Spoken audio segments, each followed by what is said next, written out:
Let me start with a simple question. Does truth change over time, or does only human understanding change? This is not a polemical question. It is a philosophical and theological one. Before continuing, one clarification is important. This discussion is about ideas and history, not about people or faith communities. So let's slow down and think. If something is true today, can it become false tomorrow? And if something is false today, can time alone make it true? In every field, science, mathematics, logic, truth does not evolve. Understanding does. 2 plus 2 has always been 4. Human beings did not create that truth.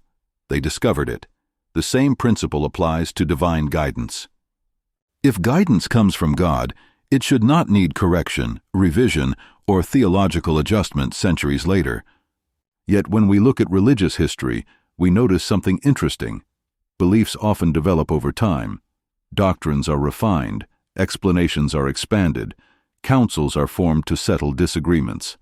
This raises an important question. Are these developments discoveries of truth or attempts to resolve human confusion? Islam makes a very clear distinction here. Islam teaches that revelation itself does not evolve. What evolves is human interpretation.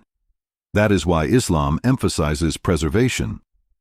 A preserved message allows every generation to return to the same original source. No reliance on later revisions, no dependence on evolving theology. Now pause for a moment. If belief requires constant explanation just to remain coherent, is that depth or is it instability?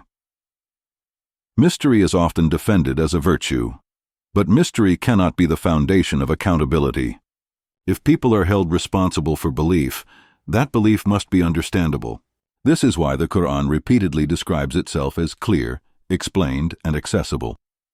Not because truth is simplistic, but because guidance must be usable. Human history shows us a pattern. Whenever revelation is filtered through prolonged human control, differences emerge. Not because people are dishonest, but because human processes are imperfect, and where imperfection exists, variation follows. So the real question is not whether faith should be respected. The real question is this: should divine truth depend on time, debate, and human decision-making, or should it remain stable, preserved, and accessible to every generation equally? Islam answers this by grounding authority in preservation, not progression. Truth does not need to evolve, it needs to endure, and endurance requires preservation. So I'll end with this. If guidance is meant for all humanity, for all times, should it change with history, or should history be measured against it? Do you agree with this point? Like if yes, comment if you disagree. If you appreciate calm, evidence-based discussions like this, consider subscribing to Theology Unveiled. Because truth does not fear questions.